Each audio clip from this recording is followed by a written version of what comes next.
नमस्कार, मैं हरबंश नागोके।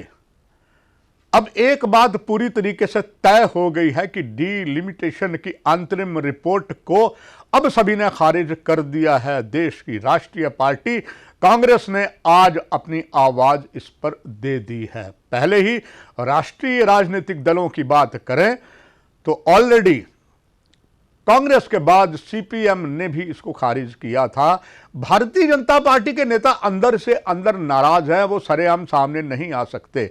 जहां तक यहां की क्षेत्रीय पार्टियां हैं, national conference, PDP, people conference, बहुत और से राजनीतिक दल हैं, पैंथर पार्टी, सबने पहले ही नकार दिया है। और आज जिस तरह कांग्रेस के यहां पर प्रदेश प्रधान जीएम मीर ने कह दिया है कि हम ये रिपोर्ट खारिज करते हैं, तर्कहीन है, ये केंद्र ने संविधान को पूरी तरीके से संविधान ढांचे को नष्ट कर दिया है, सत्ताधारी पार्टी के इशारे पर यह हुई है। डॉक्टर फारूक अब्दुल्ला ने डंके की चोट पर पहले ही कह दिया गया था कतई ये असंवैधानिक है, मगर एक बात उन्होंने एक विशेष जेएल के मीडिया से कही है, जिसका पूरा प्रसारण जो है कल आप देखेंगे डॉक्टर फारूक अब्दुल्ला के साथ किए गए विशेष एक इंटरव्यू में, जिन्होंने डॉक्टर फारूक अब्दुल्ला ने कहा था कि हम चुनाव लड़ेंगे और अपना एक आधार बनाएंगे, मगर रिपोर्ट को हम खारिज पूरी तरीके से करते हैं, कि उन्होंने प्रजातंत्र में विश्वास रखा है। और अब अगर चलिए आगे की बात करते हैं तो वो इस तरह से है। नई हुकूमत आएगी, हम नया डिलिमिटेशन कराएंगे। हमने कभी ये नहीं सोचा कि ये हिंदू है, ये मुसलमान है, ये सिख है, ईसाई है। मेरा धर्म मुझे सिखाता है, मुकाबला करेंगे हम, इसमें कोई शक नहीं है। जहां तक डिलिमिटेशन की बात है, जरूर आम जो लोग आरोप लगा रहे हैं, राजनीतिक दल आरोप लगा रहे हैं कि जो कुछ भी किया गया है डीलिमिटेशन कमीशन ने, वो भारतीय जनता पार्टी के प्रभुत्व को और तेज बनाने के लिए किया गया है। मगर अब लग यही रहा है ये जो अनगाइडेड मिसाइल है, ये कहीं भारतीय जनता पार्टी को ना ले डूबे। जैसे ये अनगाइडेड मिसाइल का ज़्यादा मुहावरा आया है पावर में, नवजोत सिंह सिद्धू के बारे में, कहीं फेंकते हैं मिसाइल, कहीं चली जाती है राजनीति। इस तरह बात करें कि जम्मू में 15 नई सीटें तो बढ़ा दी गई हैं, मगर 9 को डिलीट कर दिया गया है। जो 9 सीटें जम्मू में डिलीट की गई हैं वो एक से एक ऐतिहासिक सीटें थी और प्रभुत्व की सीटें थी, और उसमें बहुत ज़्यादा भारतीय जनता पार्टी के प्रभुत्व की सीटें थी, उनको ही निकाल दिया गया। अब सीटें ज़रूर जम्मू डिवीज़न में 43 हो गई हैं, मगर ये बात अगर जैसे भारतीय जनता पार्टी इस ख्याल में है कि 2014 में उन्होंने 25 सीटों पर फतेह हासिल की थी और 2008 में 11 सीटों पर और 1996 में 8 सीटों पर, इस बार तो प्रदेश भारतीय जनता पार्टी के कई नेता कहता है हमारा टारगेट 50 है।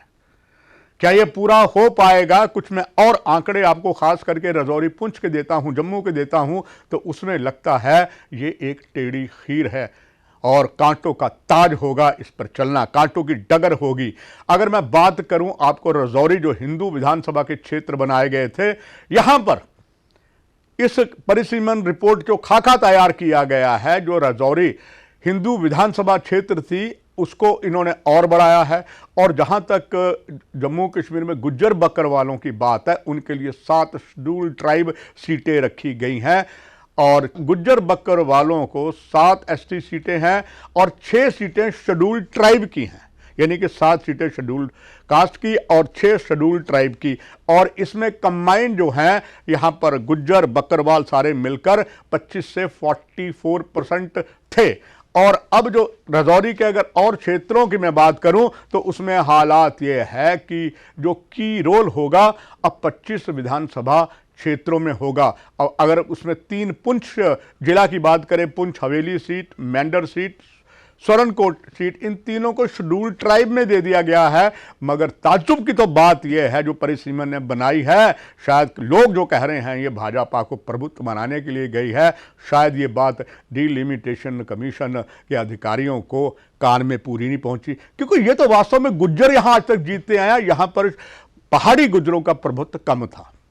जहां तक राजौरी से नौशहरा हिंदू बाहुल था, अब उसको हटाकर सियोट तहसील नौशहरा से कालाकोट कर दिया गया है। यह भी एक अचंभे की बात है और इसमें कैसे भारतीय जनता पार्टी को परचम लहराएगी काफी मुश्किल लगता। सुंदरबनी, राजौरी और कालाकोट खास करके जो था वो मुस्लिम बाहुल क्षेत्र है और यहां से कालाकोट से गुज्जर ही नेता जीता था और वो मुस्लिम समुदाय था और उसका एक अपना प्रभुत्व था श्री कोहली का। भारतीय जनता पार्टी के लिए जीते से यहाँ पर जो मुस्लिम भाईचारे की परसेंटेज है 50 से 60% है। अब जहाँ तक शेड्यूल ट्राइब की बात है रजौरी में, तो रजौरी में जो एसटी दी गई है वो थन्ना मंडी, जहाँ पर 40.84 मुस्लिम गुज्जर और बकरवाल है। जग जाहिर है गुज्जर और बकरवालों में हमेशा आपस में 36 का आंकड़ा रहा है। हाल ही में जब केंद्रीय गृह मंत्री अमित शाह आए थे, उन्होंने जम्मू में जनसभा में कहा था कि हम खास करके पहाड़ी शेड्यूल ट्राइब को बहुत देंगे, शायद उन्हीं में से हमको चीफ मिनिस्टर भी बना दें।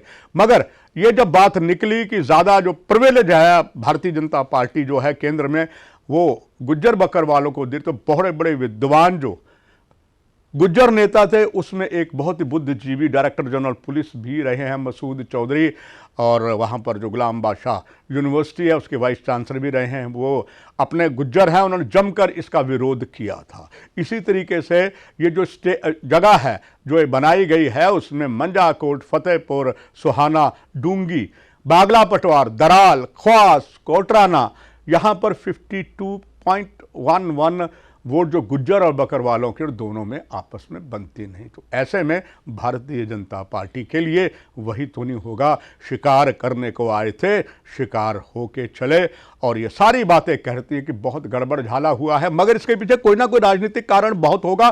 संभवतः हमारी और आपकी ये समझ में ना आ रहा हो, चूंकि ये तुरप का पत्ता जो है और एक थिंक टैंक जो है भारतीय जनता पार्टी का किया है, मगर कभी कभी कहते हैं कि बड़ी जो अकलमंदी से काम किया जाए बुद्धूपन में हो जाता है। अभी कुछ फाइनल नहीं हुआ है, देखते हैं आगे क्या होता है, मगर इन सब से एक बात तय हो गई कि अभी दिल्ली दूर है और जो बिल्ली है वो थैले के अंदर बंद है। जब खुलेगी तब पता लगेगा हकीकत, जब वास्तव में रिपोर्ट बनकर सारी वोटर लिस्ट के साथ बाहर आएगी। इसके लिए अभी समय होगा। अगर मैं ये भी अभी जोड़ दूं साथ में कि ये होगा ना नौमन तेल होगा ना राधा नाचेगी, समय लगेगा तब राधा नाच सकती है, यानी तब यहाँ पर मतदान हो सकता है। इस कार्यक्रम में इतना ही। नमस्कार।